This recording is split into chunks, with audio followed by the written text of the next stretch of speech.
If you have your Bibles with you, we'll be in 1 Samuel, chapter 22, verses 1 to 5, briefly. And then we'll be in Psalm 142 and Psalm 57 as well. So if you have three fingers, you can stick your fingers in the scriptures there. 1 Samuel, chapter 22, verses 1 to 5.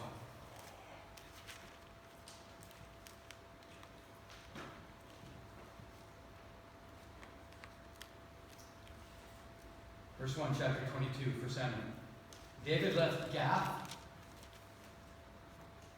and escaped to the cave of Adullam.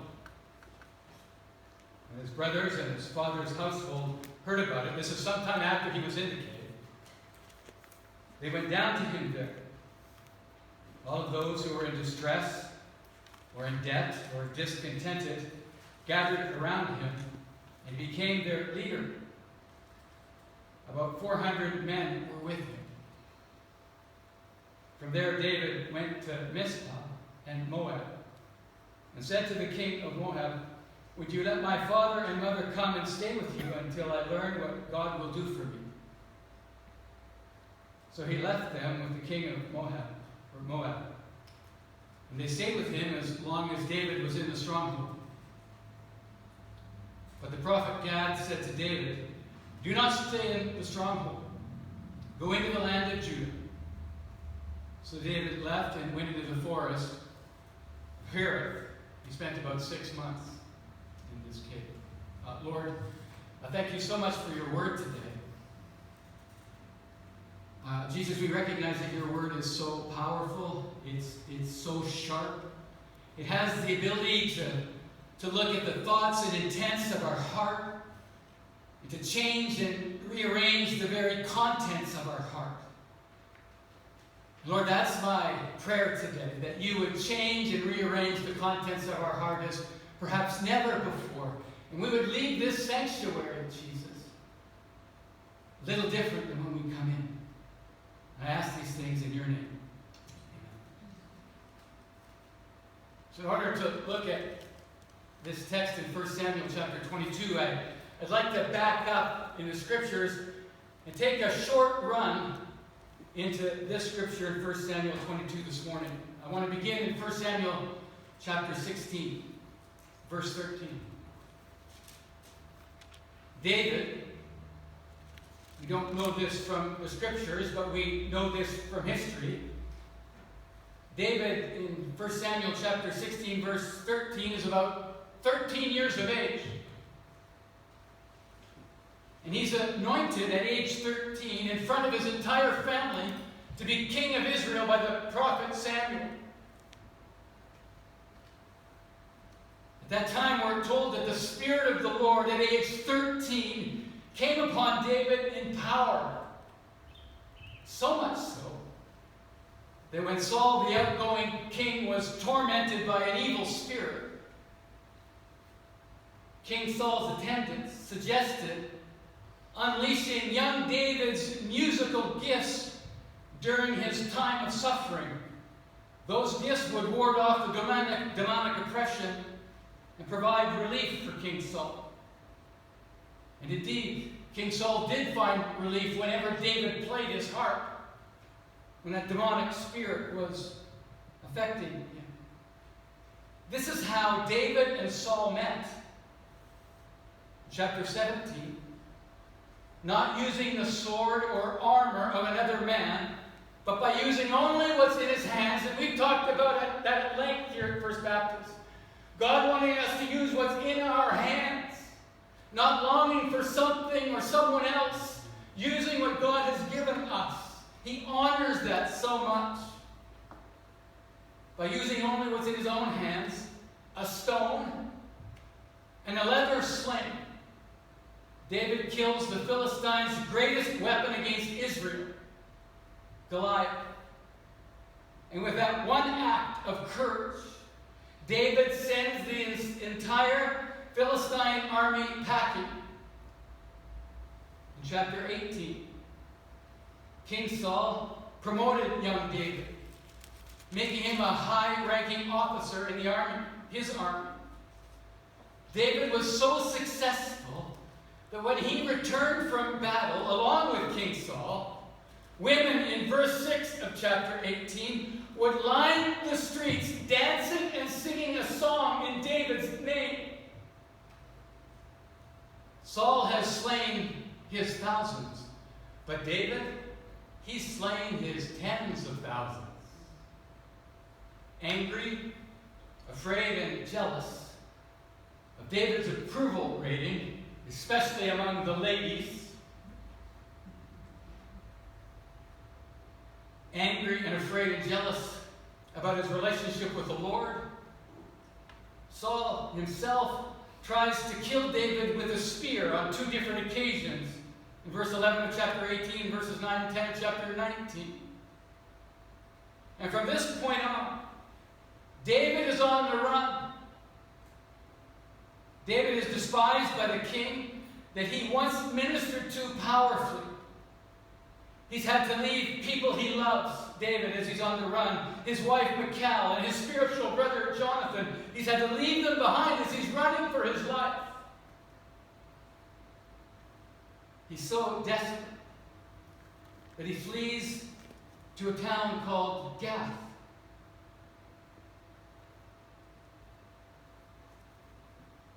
Gath is the land of the Philistines, the home of Goliath.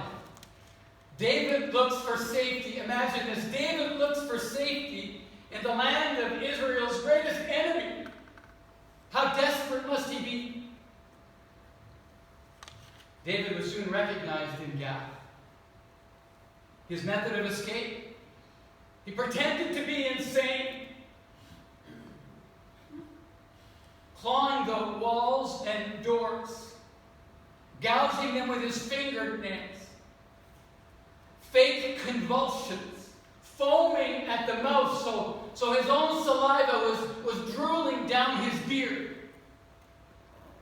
In this culture, a man who allowed drool on his beard was a sign of great shame. So get this, in Gath, David was so desperate and afraid that he shamed himself in order to secure his own freedom.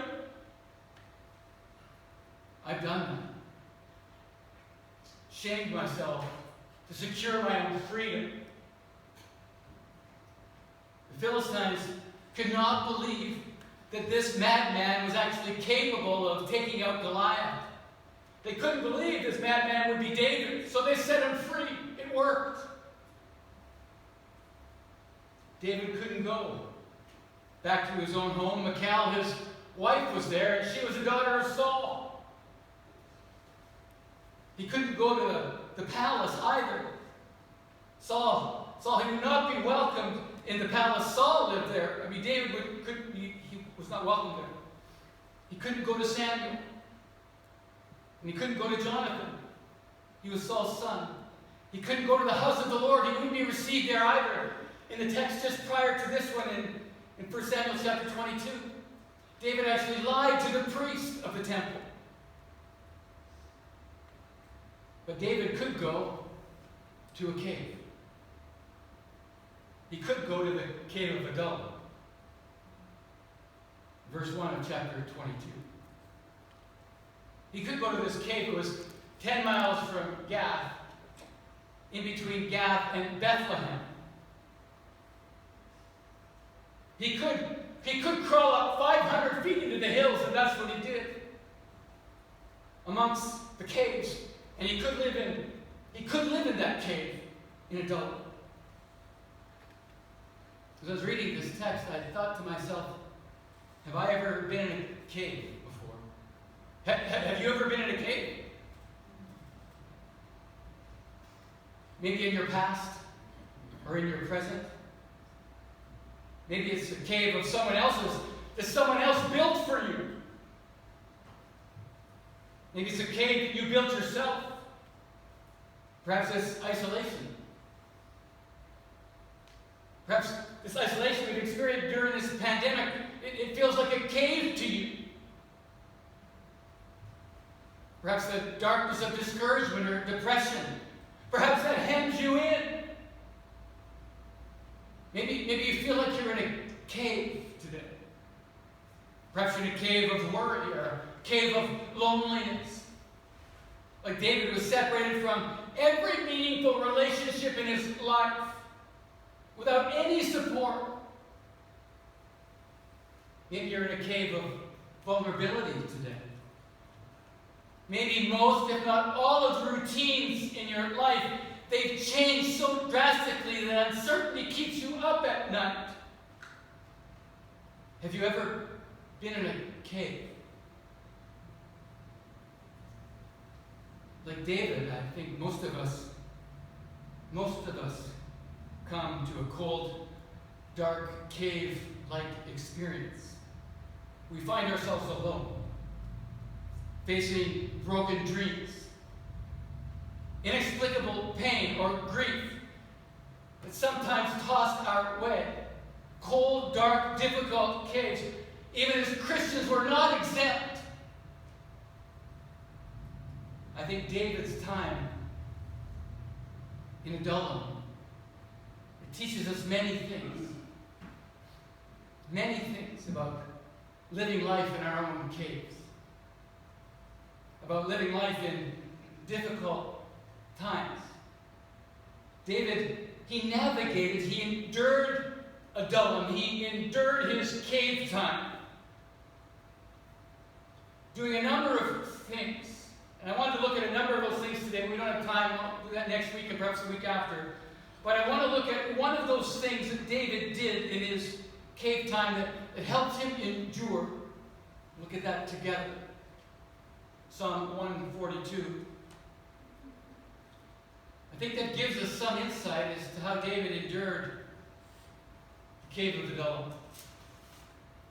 The introduction to that psalm says this. Above the psalm, it says this. This is a psalm of prayer, a poem of David's while in the depths of the cave. This psalm, one of the things this psalm teaches us is that David made it through his Adullam by telling God exactly how he felt. He was emotionally honest with the Lord. Let's picture this together. David is 500 feet up into the hills, alone in a dark, dark cave before his parents and the gang of 400 men ever came to see him. In verse 2 of Psalm 142, David says this, while in the cave, I pour out.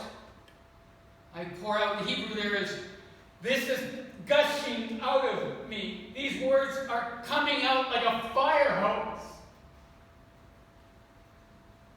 The word means I'm holding nothing back. He says, I pour out my complaints. The word complaints there is translated troubled thoughts. I'm gushing out my troubled thoughts before you, Lord. Not holding anything back. I wonder what was in his thoughts. Seems strange, Lord. You filled me with your Spirit. Your Spirit came upon me with so much might. I killed a giant Philistine, and now I'm in a cave. You made me mighty before all the people. You gave me a ministry before the king. You gave me the king's daughter as a wife. You gave me a best friend in Jonathan, and now it's all gone. I used to be one of the heads in your military, in your army, Lord, and now I'm in a cave. He's gushing with these thoughts. Verse 3, he says, my spirit grows faint within me.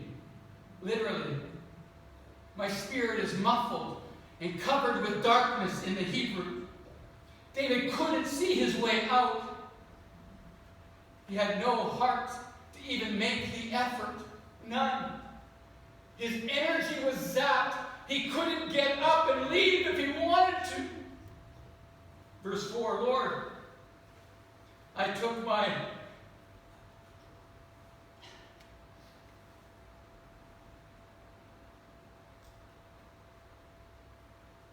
to my right, he said, and I see no one is concerned for me. All military leaders, like David, they always had someone on their right-hand side wherever they traveled. It was a personal bodyguard to make sure they were protected from any and all enemies, even enemies within. David is saying, Lord, there's no one on my right side. I'm here all alone. There's no one here to help me with anything. I'm in this dark place, Lord. There's no one to help me. Verse 4. The end of verse 4. It's translated best this way. Lord, I'm just going to say it, God. I'm absolutely defeated. I have no refuge. I have no safe place. There's just no one who cares for my life.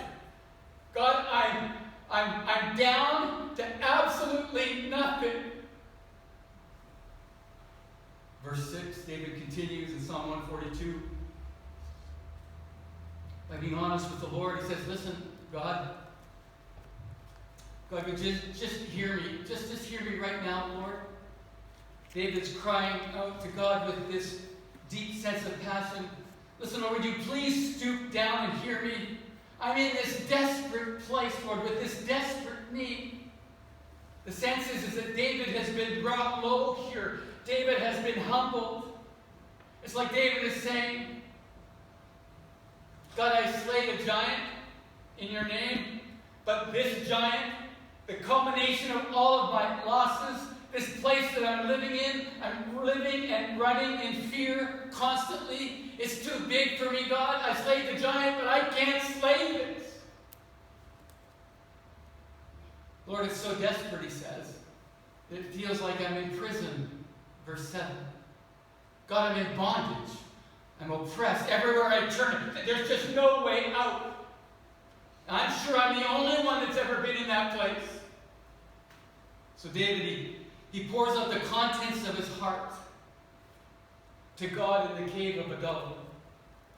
Hungry, cold, alone, separated from anything and anyone he loved. I wonder what prompted David to spew out his complaints, his troubled, emotional thoughts to God without any reservation. It certainly wasn't for God's information.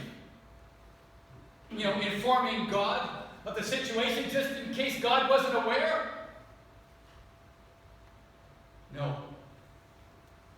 The reason David was so emotionally honest with God was for his own relief. To remove the heavy emotional weight of his life and death circumstances. Crying out to God in fierce honesty lifted the mental and emotional load. In his desperate cries to God, David sent all of his confusion. He sent all of his mixed up emotions, all of his complaints away. They no longer resided in him. He was pushing them away. He sent them away from himself to his God, who would bear them in a way David never could. After pouring out the emotional content out of his heart to the Lord, how free was David? He was still in the cave. How free was David in the cave? David wrote a second psalm in the cave of Adullam, Psalm 57. After the emotional turmoil expressed in Psalm 142. Listen to the words from David, the mouth of David in verses 9 and 10. Psalm 57. Still in the cave of Adullam. Lord, I'll praise your name, O Lord. I'll praise your name among the nations. I'll sing of you among the peoples. For great is your love, reaching to the heavens. Your faithfulness reaches to the skies. Emotional honesty with God meant that David could be in the cave of Adullam without the cave of Adullam being in David. Emotional honesty with the Lord means that we can be in our cave without our cave being in us. As I look back over my life, I think I can safely say that there have been 3, perhaps 4 major caves that I've lived in for different periods of time. I shared part of this cave story in a different context about a year ago, but I thought I'd flush out a little more of it today and talk about the Lord's victory and the Lord's freedom in my cave. The year was December 1970. December 23rd, 2 days before Christmas. I remember standing with my mother and my father and my brother and my sister in the doctor's office at the University of Saskatoon Hospital. Dr. Highmarsh was crying as he told us that my brother Bobby, my mom and dad's son, my sibling's brother, my brother Bobby, my 3-year-old brother, had just died. He didn't survive his 35th skin grafting surgery. Skin grafting surgery meant to lay new skin over the 70% of his body that was burned to the bone 3 months earlier. We all knew in that room how the fire started. It started 3 months earlier.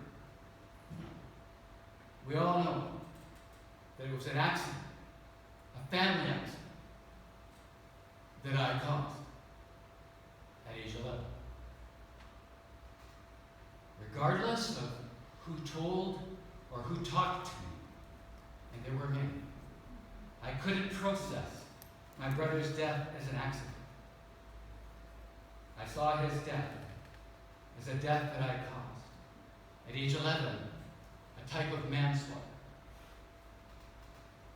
So from the time I was 11 until the time I was 50, 39 years, I lived in a cave of guilt. And I lived in that cave mostly alone. I seldom, if ever, shared the terrible, terrible, heavy, heavy weight of that burden with anyone. I lived with a number of if-onlys for 39 years. For example, if only I didn't leave my brother downstairs in our home when I headed off to school at age 11. If only I wouldn't have done it that morning, he'd still be alive. If only I would have told my mom that Bobby was in the basement before I headed out the door to school. Certainly she would have lovingly chased him back upstairs and served him breakfast. He'd be alive. If only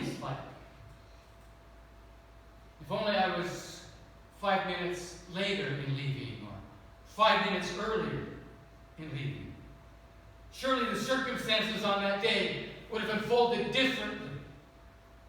My brother Bobby would be here today.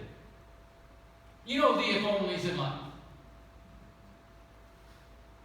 Wherever I went, whatever I did, whoever I met, there was this cloud and shroud, this cave of guilt that surrounded me.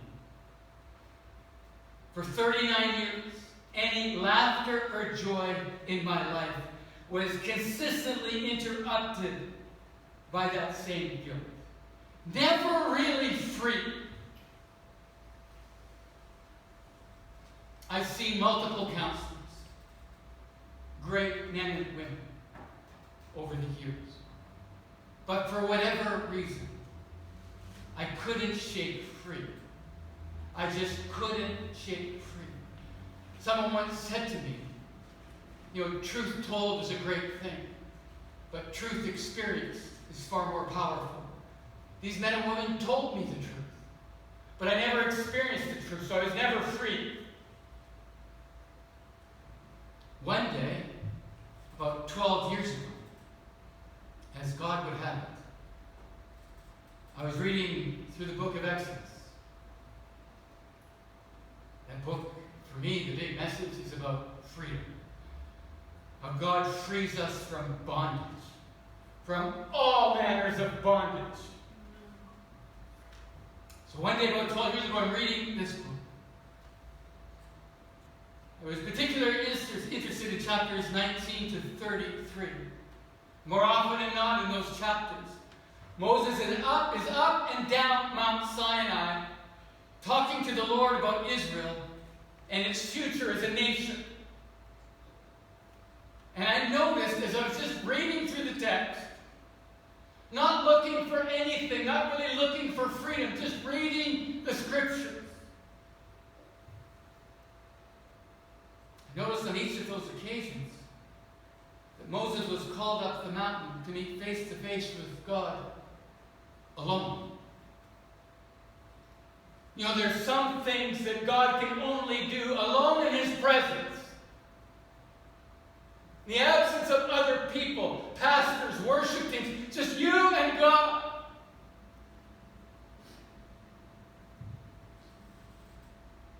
As I was reading the scriptures, I sensed the Lord saying to me, not an audible voice, just this inner sense. Greg, like Moses, I just want you to know we have some work to do. I had no idea what that meant. I sensed the Lord saying, Greg, we have a mountain to climb. But you got to come alone. Like Moses, you can't come with anyone. You got to come alone. So over the next number of months, I just laid my heart bare to Christ. About a number of things, but especially about my brother. This was 39 years later. God is always for our freedom, no matter how long it takes. I asked the Lord a number of questions. I was emotionally honest with the Lord about my brother's death for the first time in my life. I said, God, I don't understand you. How could you take a 3-year-old boy from his family? Like, God, what's the matter with you? I wasn't disrespectful. I was just honestly crying out. I said, God, I'm mad. I'm so sad and I'm so angry. God, I have no joy and no laughter in my life. Life is just this meaningless meandering through all the circumstances. There's just nothing there. It's empty. And Lord, the guilt I feel, no matter what anyone says, it's so heavy. I'm exhausted out of my mind.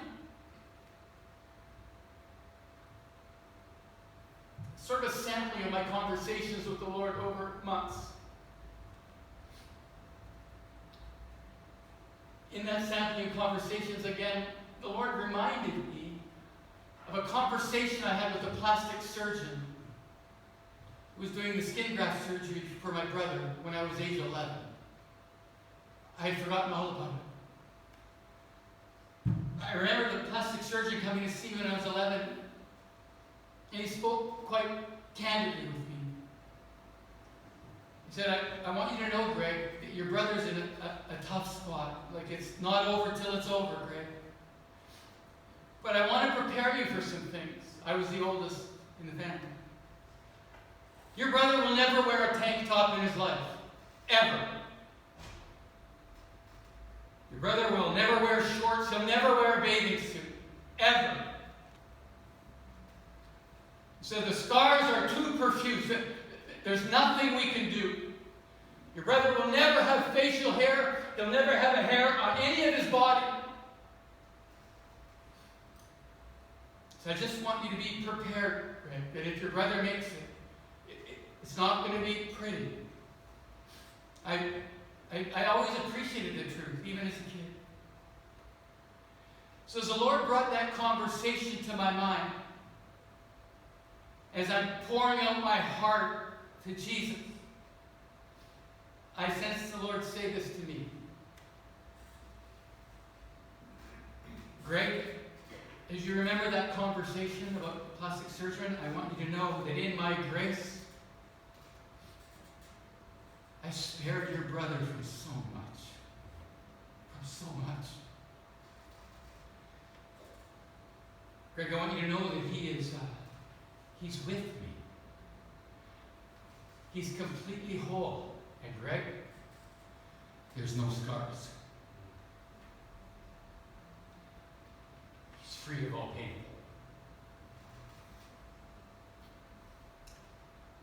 And then this was so powerful. Greg, I want you to know that your brother's death, his homecoming, is not about you. It was about him. You see, like David, alone with God in Adullam, in the cave of Adullam. In my aloneness with God in my own cave of guilt, false guilt, but guilt.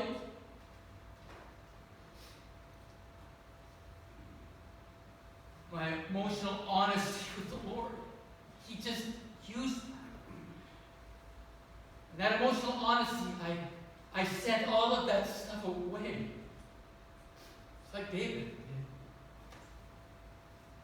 To the one who could actually bear it. And today, I'm more free from that event than I've been in my entire life. Is there more to go? Oh yeah. But I'm free.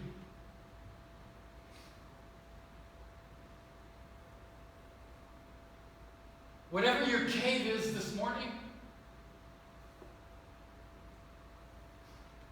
whatever cave that you might find yourself in today, emotional or physical or mental or spiritual, whatever the cave is,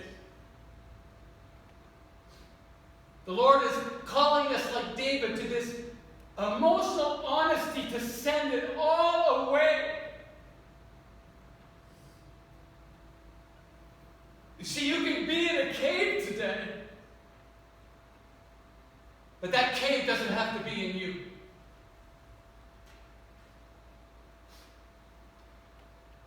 There's freedom.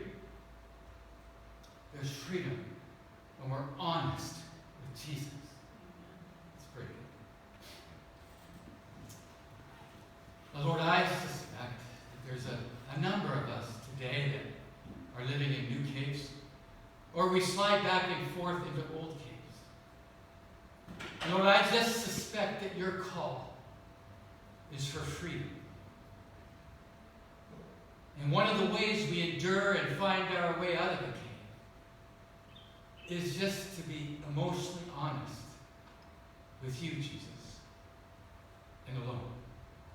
And I know, God, from my own life, we just can't conjure that up. We just can't come to say, okay, I'm being honest today, God. I know that's a work of your Spirit. So, Lord, that's my heart's cry. Is that you would unearth, Father, the caves in our lives, and you would take us there by your grace.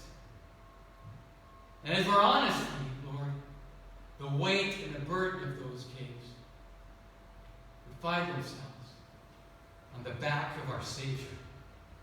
Indeed, that's why he died. So we love you, Jesus. We ask these things in your precious name.